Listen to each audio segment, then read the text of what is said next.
On March 27, 2024, family members reported 4-year-old Ariel Garcia missing from an apartment in Everett, Washington. Upon arriving, she found a large bloodstain in the apartment and immediately contacted law enforcement for further investigation. Not until 7 p.m. on that day, deputies respond to an alcohol rehabilitation center in Ridgefield, Wash, on a report that Janet Garcia had shown up there. The officers quickly got back to her apartment in the 4800 block of Vesper Drive and caught her there.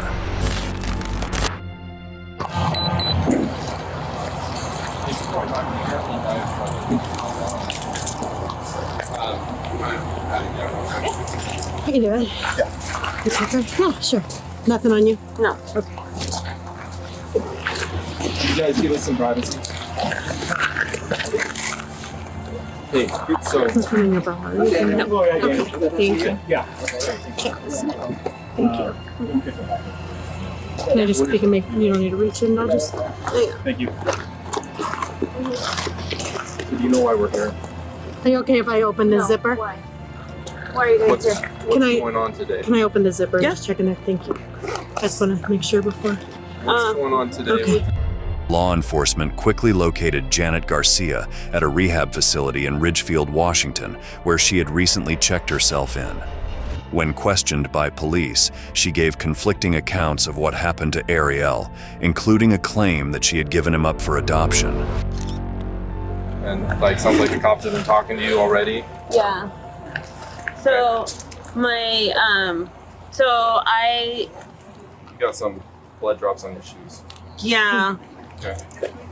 So my son fell this morning earlier. Oh no. Yeah. So but I was able to take him to the doctors and everything was okay. I took him with another lady so she can watch him for me because I wasn't staying at home. I had problems going on with my parents and they didn't let me in the house. So I was staying with another lady. She was super sweet. That's where my son fell. And then, but we left, so I was like, okay, you know.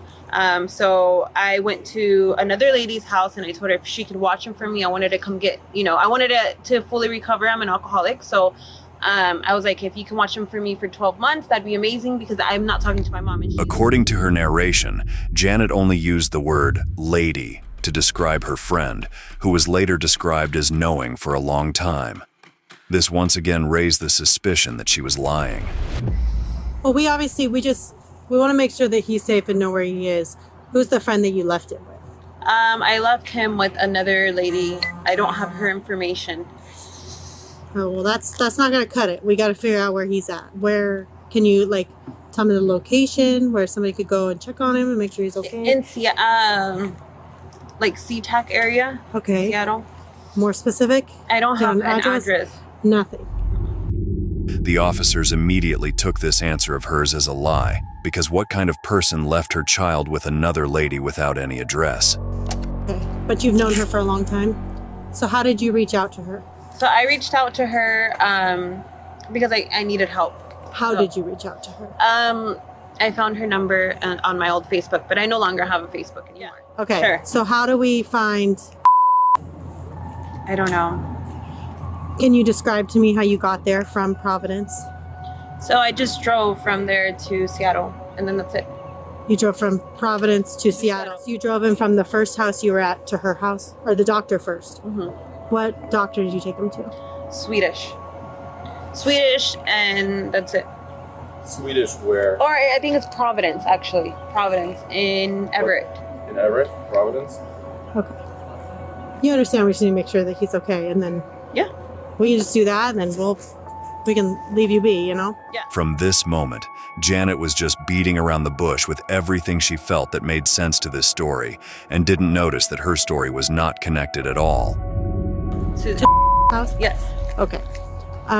Did you drive on the freeway, or? Mhm. Okay. How long did it take you to get there? 2 hours. 2 hours. And what car were you driving? My car. So just 1 hour or so. And what kind of car do you have? I have a Nissan. Okay. Where's that car now? I don't have it with me. Okay. So. Where's it at? I left it at her house, and then I came over here on the bus. Okay. You left it at SeaTac? Mm-hmm. Okay, what, do you remember what exit you took? I don't know. Okay. Okay. So just to clarify, you go from Everett to the hospital in Everett. You get him checked out. It's obvious she was scared that the officers had already known the truth and were here to verify the information. But actually, this statement of hers revealed herself. You're not Lying. You have a longtime friend that you reach out to leave your son with, friend. who you obviously care about Of very course, much. I love him with all my Yes, heart. and you're expressing how upset you are about what's going on between you and your mom and the custody of him and your older son. Like, that's horrible. So I know that you're not going to go leave your son with somebody and you don't know where he is. Yeah, no. So you do know where he is. No, I know where he is. I know where he's at. Tell me where he's at. I don't have the address for him. Okay, how can we find the address for him? I don't know. Did you put it in your phone No. to get there? Okay. You know where your son is because you're a mom who loves her son very much and you didn't I'm just... not. I'm Jeanette. I'm sorry, Janet. Yeah. You took him somewhere and you're going to go back to him and you know where he is. So tell me where he's at so we can make sure that he's okay or what's going on. So he's not. I mean, he's there. He's with Okay. her. But Tell he's me not how with to me. go check on him. I can give you an address. Okay, what's the address? I don't know. You have to write it down. Okay, I can do that. When she was being pushed in the corner, she had to figure out one of the fake addresses that came into her mind in Seattle just to cover up for her nonsense story. I'm just trying to find. I don't even. How old's your son? He is 5. So I don't know if this is the right one. And Seattle, Washington. So Yep. Seattle, Washington. Where did you get that address from just now? From the top of my head. Okay. Yeah. Okay. Yeah. So that's where you remember leaving him. So yeah. That's her Okay. Yeah. Perfect. Okay. name. How you spell that? Last name is. Yeah. So and if you guys can't find him or whatever, this is where I'm going to be for the next 12 months. But I mean, They he's check there. They check you in. How did you guys discuss that you're obviously gonna communicate with him still, you want to check on him Right. and all that. How are you guys gonna communicate? Well, I'm not going to have my phone. I'm not going to use my phone because Okay. I'm going to be here for the next 12 months. Okay. So if anything, I don't know what else.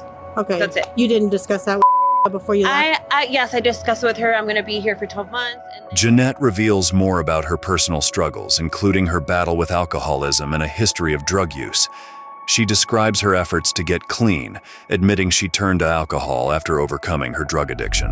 I've been drinking alcohol.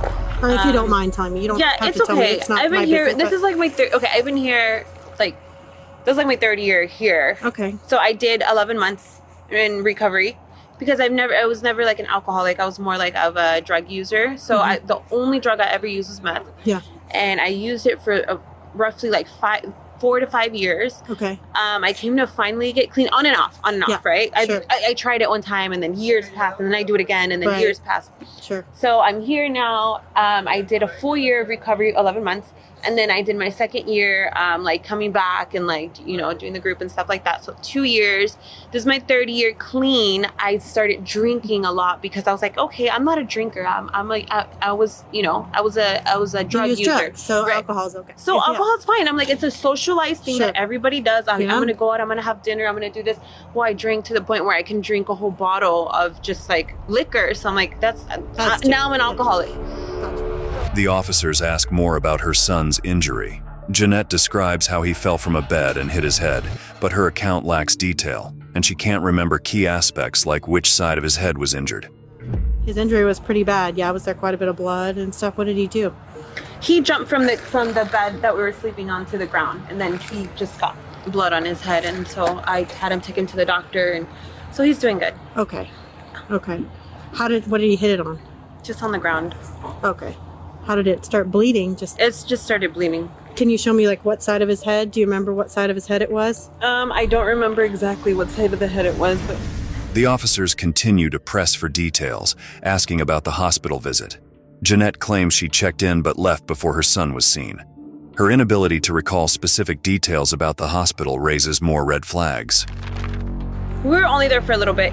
I don't even think he got checked. We got there and but I didn't wait enough for him to get checked out. So he didn't actually go back and get checked. Gotcha. Did you actually go inside and check him in? Mm-hmm. Okay. And then did you tell him you were leaving, or did you did? Okay. You just said he's not going to be seen and left. Yeah. Okay. And how is he acting? He's okay. Well, that's scary. He's 4. Okay. Did he vomit or anything? No. Okay. He didn't vomit or anything. Do you know how long you were at the hospital for?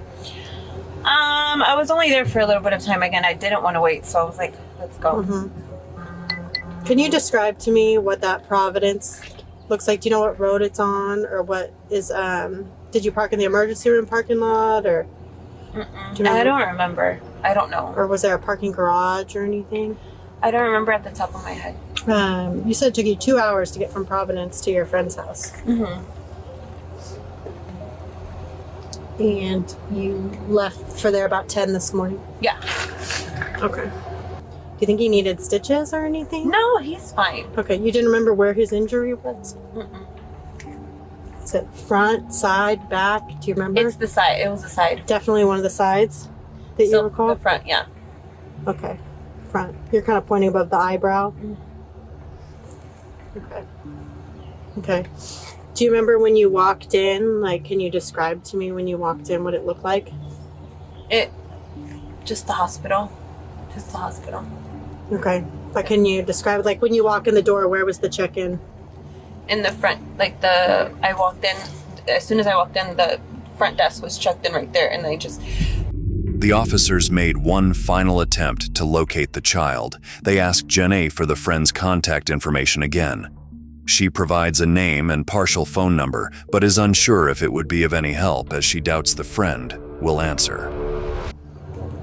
All right, and then you contacted your friend through Facebook? Yeah. Okay. Or I got her information through Facebook. Oh, okay. And then what information did you get? Just her number, and then I went to her house and dropped off my kid there, and then now I'm here. Okay. You got, like, her phone number? Mm-hmm. Okay. And did you call her from your phone? From my phone. Okay, the one that's in your purse there, you called her from? Okay. I don't know if you guys want to call her, but I don't think she's going to answer anymore. What's his code? Yes. That's, her number. her number.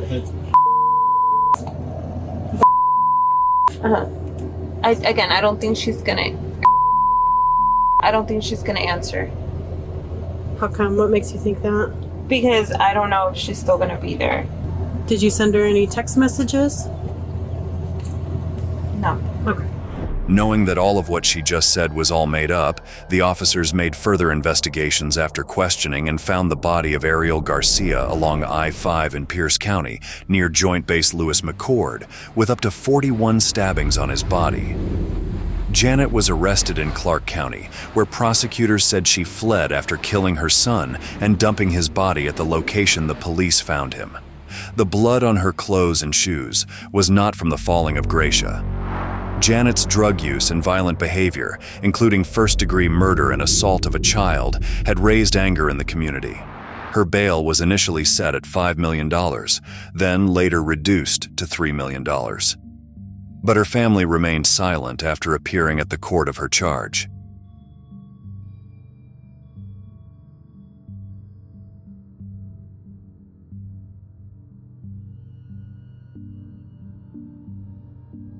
Thank you for staying with us on this great adventure. We'd love to learn which moments spoke to you the most. Please share your ideas in the comments section. If you enjoyed this video, please give it a thumbs up and subscribe to our channel for more engaging stuff. See you in the future video.